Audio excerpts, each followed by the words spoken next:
Oke, Assalamualaikum warahmatullahi wabarakatuh. Sebelumnya perkenalkan, nama saya Najib Ali bin Fajri dengan NIM 22152453 dan nama bagus Farcry 37. Saya di sini pada kesempatan ini saya akan mencoba menjelaskan kembali resume atau rangkuman dari Sekolah Revolusi 1. Oke. Nah, materi yang akan saya sampaikan atau resume yang akan saya sampaikan itu antara lain adalah tentang keorganisasian, kemudian tentang Himakom Polban, kemudian tentang lembaga legislatif di Himakom Polban yaitu MPA, dan lembaga eksekutif Himakom Polban, kemudian dilanjut ke dalam birokrasi, baik birokrasi untuk administrasi dan bendahara maupun untuk sertifikat. Oke, kita mulai dari keorganisasian. Oke, jadi secara singkatnya organisasi ini merupakan wadah atau tempat untuk berkumpulnya orang-orang yang tentu berbeda-beda latar belakangnya, namun dari sekumpulan ini memiliki suatu tujuan yang sama gitu. Nah, keorganisasian ini apa sih manfaatnya gitu untuk kita? Nah, manfaatnya itu melatih, tentu saja ya, melatih beberapa soft skill seperti public speaking, koordinasi, teamwork, terus manajemen, baik memanage diri kita sendiri maupun lingkungan kita, seperti itu. Nah, dalam keorganisasian itu tentu ada pemimpin. Nah, pemimpin ini memiliki beberapa tipe. Yang pertama, tipe otoriter, yaitu tipe pemimpin yang seluruh keputusannya diambil melalui dirinya tanpa melalui musyawarah mufakat atau lain sebagainya. Nah, kemudian ada pemimpin demokratis, yaitu tipe pemimpin yang setiap memutuskan suatu keputusan maka ia memerlukan musyawarah dari anggota-anggotanya. Nah, kemudian ada pemimpin tipe pemimpin yang seperti ayah kepada anaknya gitu. Jadi pemimpin ini peduli gitu dengan anggota-anggota dan kebanyakan menyerahkannya kepada anggotanya gitu, terserah anggota. Nah, kemudian dari pemimpin-pemimpin ini ya, nah ada yang namanya kepemimpinan, yaitu sikap dari seorang pemimpin tersebut ya, seperti kita analoginya seperti kita mau makan gitu. Jadi kita harus tahu kita mau makan apa, tujuan kita kan untuk makan. Nah, kita memerlukan tangan, mulut, serta kaki misalnya untuk mencari makan. Nah, kita memerlukan anggota-anggota tubuh kita untuk makan gitu ya, dan dipimpin oleh otak itu saja gitu. Nah, oke. Selanjutnya itu ada materi tentang Himakom atau Himpunan Mahasiswa Komputer di Politeknik Negeri Bandung. Nah, sejarahnya Himakom ini berdiri pada tahun 1987, tepatnya pada tanggal 8 Agustus. Nah, dan itu masih dipegang oleh Institut Teknologi Bandung gitu, sebelum berpisah menjadi Polban. Nah, kemudian setelah menjadi Politeknik Negeri Bandung, setelah menjadi Polban itu pada tahun 2005. Nah, berganti juga logo dari Himakomnya sendiri gitu. Nah, jadi Himakom ini merupakan salah satu organisasi mahasiswa itu di lingkungan atau di kemahasiswaan Politeknik Negeri Bandung gitu. Oke. Nah, selanjutnya itu ada Majelis Perwakilan Anggota MPA atau merupakan badan legislatif dari Himakom Polban. Nah, MPA ini seperti yang saya sebutkan merupakan lembaga legislatif ya di lingkungan Himakom. Nah, ini tercantum dalam ART bab 3 itu tentang Majelis Perwakilan Anggota, yaitu pasal 10 untuk namanya, yaitu Majelis Perwakilan Anggota Himpunan Mahasiswa Komputer Politeknik Negeri Bandung atau dengan singkat dengan MPA Himakom Polban. Nah, kemudian ada juga di pasal 11 yaitu tentang definisi, berbunyi MPA Himakom Polban adalah lembaga legislatif dan yudikatif yang memiliki kekuasaan tertinggi dan merupakan representasi seluruh anggota Himakom Polban. Ya, seperti namanya ya, Majelis Perwakilan Anggota ini tentu saja harus bisa merepresentasikan seluruh anggota Himakom Polban. Kemudian untuk struktur kepengurusan dari MPA-nya ini tentu saja ada ketua dan wakil ketua, kemudian di bawahnya itu ada sekretaris, bendahara, dan PSTA disusul dengan beberapa komisi seperti komisi aspirasi, komisi legislasi, komisi pengawasan, serta kominfo atau komisi informasi. Nah, komunikasi informasi. Nah, kemudian dari seperti kalau kita lihat dari strukturnya terdapat 3 komisi lebih tepatnya ya, komisi aspirasi, legislasi, pengawasan. Nah, kenapa ada komisi tersebut? Nah, karena karena MPA ini harus memiliki kewajiban untuk menjalankan 5 fungsi MPA. Nah, 5 fungsi MPA itu apa aja? Yang pertama itu fungsi aspirasi, yaitu fungsi sebagai MPA Himakom Polban itu sebagai sebuah wadah aspirasi, kritik, saran, suara atau sebagainya dari para anggota Himakom Polban. Dan setelah mengumpulkan seluruh aspirasi tersebut, tentu kita MPA ini harus mengkajinya dan ditindaklanjuti jika memang diperlukan.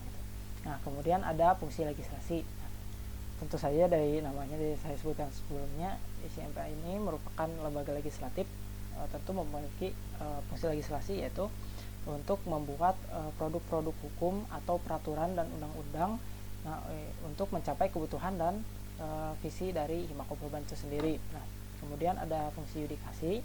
Nah, fungsi yudikasi ini untuk memutus suatu perkara, biasanya dilakukan dalam persidangan dan tentu ya harus adil, dengan adil. Nah, kemudian ada fungsi mediasi. Nah, fungsi mediasi ini sebagai suatu penengah jika ada terjadi suatu konflik yang timbul gitu di Himakom Polban tepatnya ya, dan mencari solusi yang tepat yang bisa diterima oleh kedua pihak yang saling yang memiliki konflik itu. Nah, yang terakhir itu adalah fungsi pengawasan. MPA Himakom Polban ini bertugas gitu mengawasi seluruh kegiatan yang dilakukan oleh Badan Eksekutif Himakom Polban. Nah, kenapa harus diawasi? Karena MPA ini harus memastikan bahwa Badan Eksekutif itu bisa menjalankan produk hukum yang telah dibuat sebelumnya dengan baik. Nah, kemudian MPA ini juga ada persidangan ya, ada 3 macam persidangan di dalam MPA ini, yaitu yang pertama itu sidang paripurna. Itu sidang paripurna itu merupakan sidang tertinggi itu dari di Himakom Polban. Nah, jadi karena kenapa sidang tertinggi? Karena sidang paripurna ini keputusannya itu mengikat seluruh anggota Himakom Polban tanpa terkecuali. Nah, kemudian ada sidang umum.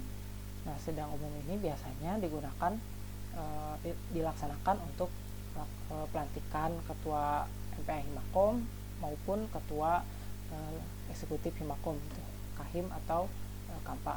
Nah, kemudian sidang umum ini juga dilakukan untuk pengesahan GBKH atau garis besar kebijakan himpunan, atau bisa juga sidang ini dilaksanakan untuk mencabut mandat ketua MPA maupun ketua Badan Eksekutif. Nah, terus yang terakhir itu ada sidang istimewa. Nah, sidang istimewa ini merupakan sidang pengganti atau usulan MPA Himakom Polban gitu. Nah, sidang istimewa ini dilakukan jika terdapat sidang yang mendesak dan memerlukan penyelesaian secepatnya. Gitu. Misalnya kita memerlukan sidang umum. Nah, namun syarat-syarat terlaksananya sidang umum ini tidak dapat dipenuhi dan sifatnya bersifat urgent gitu, gak bisa diundur lagi gitu. Maka sidang umum ini bisa berganti status menjadi sidang istimewa seperti itu. Nah, kemudian ada produk-produk hukum MPA-nya itu, yaitu ada ART ya, di Himakom Polban itu ada ART atau anggaran dasar atau anggaran rumah tangga Himakom Polban. Nah, kemudian itu merupakan tadi ADRT itu merupakan perundang-undangan Hima Kompolban tertinggi ya. Nah, kemudian yang kedua itu di bawah ADART itu ada TAP MPA Hima Kompolban, kemudian di bawahnya lagi ada Undang-Undang Hima Kompolban, dan di bawahnya lagi ada surat keputusan Ketua Hima Kompolban. Nah, oke, selanjutnya selain tadi persidangan dan produk hukumnya atau aturannya, kemudian ada GBKH gitu. Nah, GBK itu merupakan singkatan dari Garis Besar Kebijakan Himpunan. Nah, apa sih GBK ini? Nah, si GBK ini adalah kebijakan organisasi dalam garis-garis besarnya sebagai pernyataan aspirasi anggota Hima Kompolban yang ditetapkan oleh MPA Hima Kompolban setiap kepengurusannya. Ya, intinya GBK ini digunakan sebagai acuan program kerja untuk periode kedepannya. Artinya apa? Artinya acuan program kerja ini merupakan diambil dari aspirasi anggota Hima Kompolban dan merupakan evaluasi dari periode sebelumnya gitu. Nah, perancangannya seperti apa? Nah, perancangan GBKH ini yang pertama itu kita membuat form dan disebarkan ke dalam ke anggota eksekutif yang lain. Nah, setelah form ini berhasil didapatkan, kemudian dikaji gitu formnya ini menjadi ada hasil tertentu gitu yang hasil dari kajian dari form aspirasi ini. Nah, setelah dikaji lanjut menyusun naskah GBKH, dan yang terakhir sudah setelah naskah GBKH tersusun maksudnya, kemudian yang terakhir itu ada pengesahan GBKH. Oke, karena tadi sudah peri legislatifnya, sekarang kita ke peri eksekutif Hima Kompolban. Nah, badan eksekutif ini merupakan pelaksana mandat MPA Hima Kompolban. Nah, maksudnya eksekutif ini badan yang melaksanakan gitu seluruh peraturan yang telah dibuat oleh MPA Hima Kompolban. Nah, badan eksekutif ini adalah badan yang menghimpun anggota Hima Kompolban dalam suatu kegiatan sebagai wadah untuk menyalurkan dan mengembangkan minat dan bakat sesuai dengan ADART ya, tentu harus sesuai dengan ADART atau anggaran dasar dan anggaran rumah tangga Hima Kompolban. Nah, untuk periode sekarang itu merupakan kabinetnya itu bernama Dharma Revolusi. Nah, kenapa kabinet ini dinamakan revolusi? Nah, karena perubahan dari sosial maupun budaya yang berlangsung cepat dan melibatkan poin utama dari dasar atau kehidupan ya. Tentu saja harus ada revolusi ya. Tidak mungkin gitu dari awal Himakom terbentuk sampai sekarang itu sama, tidak mungkin kan. Kita juga harus menyesuaikan dengan zaman atau menyesuaikan relevansi gitu, sesuai zaman gitu. Jadi ketika di zaman sekarang kita juga harus bisa menyesuaikan gitu apa saja yang relevan dengan zaman sekarang gitu. Nah, kemudian dilanjut ke materi birokrasi. Nah, birokrasi itu sebenarnya apa sih? Nah, birokrasi itu adalah sistem administrasi yang terstruktur gitu. Artinya itu kan bertahap ya, terstruktur dalam sistem hierarki yang jelas dan dilakukan dengan suatu aturan tertentu oleh orang-orang yang dipilih karena kemampuan dan keahlian di bidangnya. Nah, kemudian birokrasi ini ada birokrasi adkes atau kemudian birokrasi keuangan dan birokrasi sertifikat. Nah, untuk birokrasi adkes ini mengurus tentang surat-suratan gitu. Nah, si jenis-jenis suratnya ini ada surat permohonan, surat pernyataan, surat undangan, dan surat keterangan. Nah, jika dalam birokrasi ini ada alur revisi proposal dan LPJ. Nah, revisi proposal dan LPJ kegiatan, suatu kegiatan itu dilakukan dengan tujuan untuk meminimalisir kesalahan pada pembuatan dokumen proposal dan LPJ kegiatan. Nah, alurnya itu seperti ini. Dari sekretaris program kerja tersebut, kemudian ke ketua biro adkesnya, kemudian ke sekum atau sekretaris umum himpunan, kemudian ke ketua himpunannya, dan kemudian ke sekretaris umum BEM atau ke pembina himpunan gitu, tergantung kebutuhannya gitu. Jika kebutuhannya ruang lingkupnya hanya dalam lingkup jurusan, maka cukup untuk ke pembina himpunan. Namun jika ruang lingkupnya pusat atau di Polban gitu, di luar jurusan, itu ke sekretaris umum BEM-nya.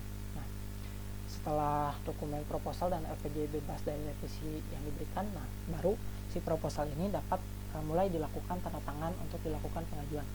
Nah, kemudian alur pengajuan proposalnya dan LPJ ini seperti apa? Ya, pengajuannya itu dari ketua pelaksananya ke ketua himpunan, kemudian ke pembina himpunan, ke ketua jurusan, kemudian ke ketua BEM, dan terakhir itu ke WD3 atau wakil direktorat ketiga.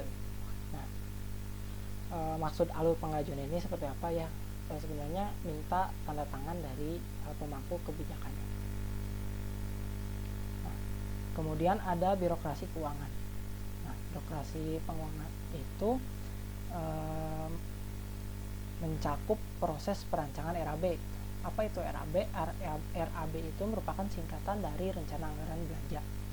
Nah, maksudnya apa? Ini RAB ini untuk melakukan perhitungan banyaknya biaya yang diperlukan untuk suatu bahan, alat, atau upah, serta biaya-biaya lain yang berhubungan dengan pelaksanaan program kerja. Nah, ya fungsinya itu sebagai pedoman anggaran gitu pas ketika dilaksanakan sebuah program kerja ya, gitu. Nah, kemudian ada SPJ atau surat pertanggungjawaban gitu.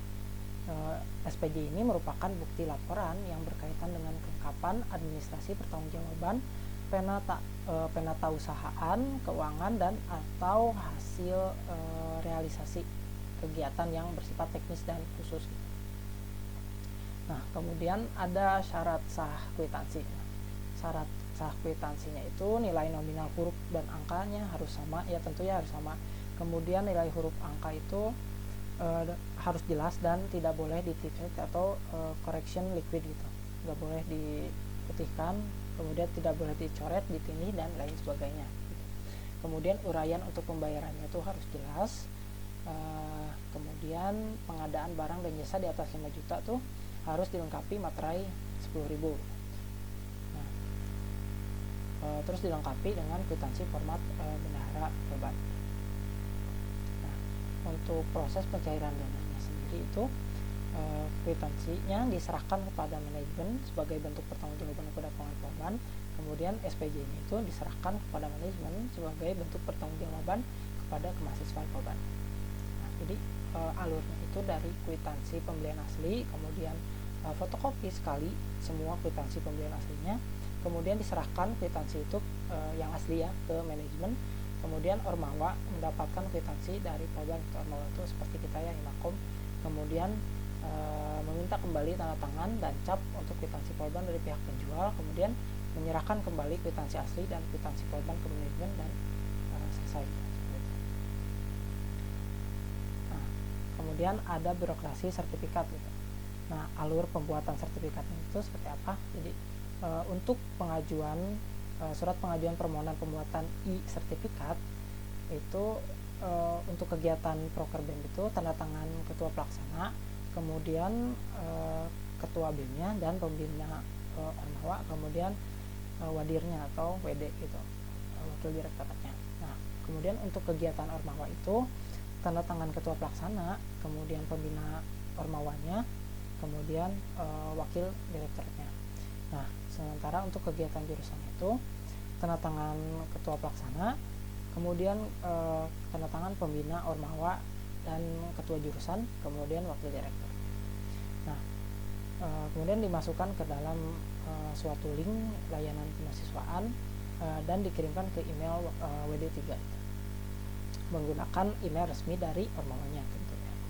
Nah, terus dikirim juga desain dari sertifikatnya itu yang berformat CDR, PSD atau AI gitu, atau bisa juga link share Canva, dan tambahan list fixer dengan format PNG dan font. Nah, kemudian dikirim data penerima dalam bentuk Excel. Nah, format kolom-kolomnya itu ada nomor sertifikat, nama lengkap, NIM atau NIK, NIP, NITN atau NIDK. Nah, jika di luar Polban itu bisa dikosongkan ya. Kemudian ada jabatan, kemudian sebagai apa gitu, peserta, narasumber, panitia atau apa gitu. Nah, jika surat permohonan masuk dan telah mendapatkan disposisi, maka akan dikirim nomor sertifikatnya, QR code-nya, validasi QR code. Nah, kemudian setelah e-sertifikat selesai diperbanyak, harap mengirimkan e-sertifikat yang sudah jadi dalam folder dengan kisaran 250 KB per filenya gitu ke email kemahasiswaan. Nah, kemudian ada beberapa aturan dalam sertifikatnya seperti tata urutan logo gitu. Dari yang paling besar gitu, yang paling atas yaitu logo Polban, ke yang paling bawah yaitu logo dari program kerja atau himpunannya. Mungkin untuk pemaparan resume Sekolah Revolusi 1 cukup sekian. Mohon maaf bila terdapat banyak kekeliruan. Wabillahi taufiq wal hidayah. Wassalamualaikum warahmatullahi wabarakatuh.